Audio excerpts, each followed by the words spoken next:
Hey guys, Chris here, and in today's video I'll be checking out the DT-29 blaster pistol that dropped with the Rogue One Scarif DLC. In case you're not aware, the DT-29 is in fact the sidearm used by the Rogue One bad guy, Director Orson Krennic. It was also a playable character in the Scarif DLC. The gun can be a lot and used by anyone however through the Hutt contracts, and although it's weaker than the hero version, it's still a very powerful pistol, but has some very unique mechanics. Because the weapon is fitted with an energy pack, this amps up its stopping power and fire rate, and instead of running on a heat up system like other guns do, the DT-29 has manual reloads, just like you'd be used to in most other FPS games, with the weapon functioning like a high damage 6-shooter. But anyway, I'll go over more detail in how the DT-29 performs and give a few tips and tricks on how to use it later on in the guide, but if you want to unlock the gun, you're going to need to do a few things first. Being a DLC weapon, you're going to have that Rogue One Scarif DLC installed, and then you'll have to purchase the Krennics Offence Hutt contract from Jabba. Like I said in my A180 review, you might be best off buying both the Jin Solution and Krennics Offence contracts together, and work towards them side by side, if you want both of the new DLC weapons that is, as they do share some of the same requirements which can be completed at the same time. But to unlock the DT-29, you'll need to work towards the Krennics Offence contract specifically, and complete a few challenges. The first task requires you to get 25 kills as Krennic, which makes sense with it being his weapon of choice. It isn't really a hard thing to do, though it might be a bit of a grind, and actually becoming Krennic isn't exactly very simple. You'll need to be on the Empire side, and can search out for hero tokens in most game modes and rack up tons of kills by playing defensively and taking out other players in the distance using his one-hit kill armor breaker ability. I actually managed to get a bit lucky really and found a hero token right at the start of a Walker Assault match, and so by being really careful and surviving for as long as I could, I managed to get the 25 kills in just one match. But of course, actually finding these hero tokens in the first place is annoyingly random. So to maximise your chances of becoming Krennic, you could always hop into a bunch of heroes versus villains matches and get a bunch of kills with him there. This might be a pretty slow process, especially with a lot of players wanting to be him at the moment, but rest assured if you focus on taking out other non-hero players whilst being Krennic, then you should get there eventually.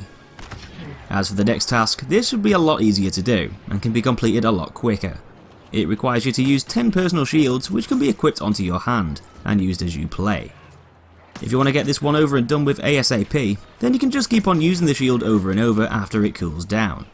Otherwise, just play as normal, using the shield when capturing objectives and when you're low on health. Being a charged star card, you're going to need at least 10 personal shield charges first, so if you don't have 10, you could always buy a few more with in-game credits from the store, or just run around in a match collecting those charges. Last of all is a dead easy one, you'll just need to kill 50 players using blaster pistols. So this is pretty straightforward. Equip a blaster pistol onto your loadout and jump into a few matches and take out as many people as you can. Kills are going to accumulate over rounds, and although it may be a bit of a grind, just keep on using the blaster pistol of your choice and this should be finished quicker than you know it. And with all 3 tasks completed, you'll unlock the DT-29 to use as your own. So if you're a fan of the DL-44, then this new revolver light weapon could be a good one for you, as it also deals a lot of damage and is capable of dropping an enemy player up close in just a couple of shots to the chest. Not only is it strong in CQC, but it can also prove to be an effective gun to use up to medium ranges too, with a generally higher damage output than most of the other blaster pistols.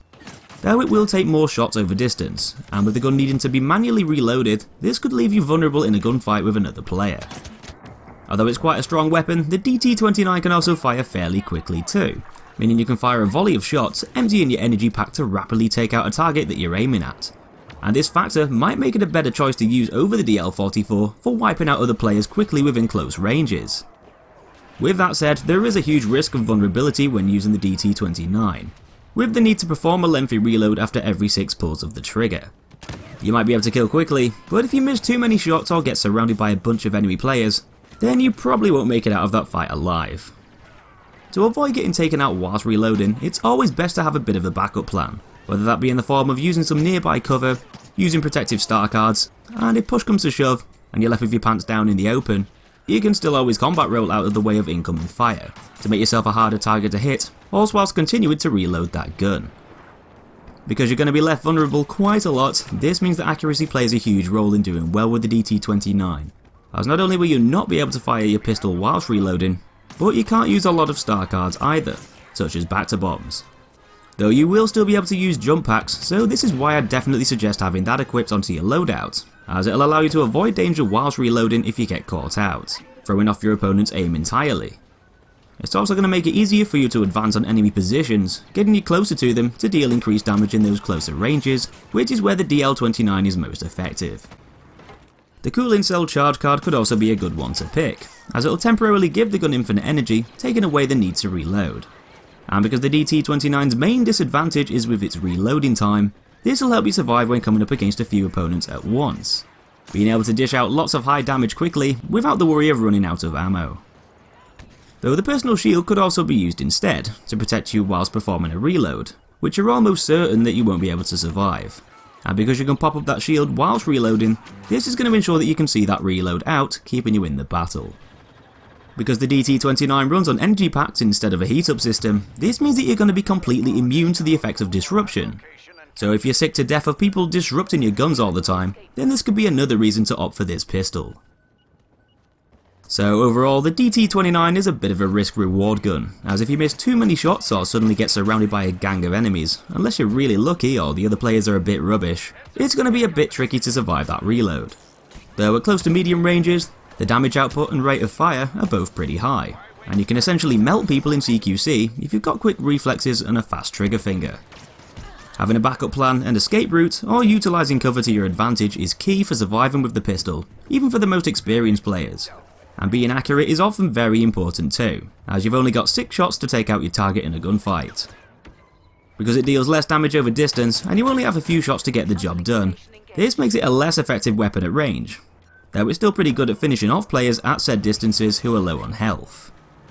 If you enjoy using the DL44 and fancy increasing its fire rate and reducing its recoil, but having a manual reload system as a trade-off, then the DT29 could be worth the unlock.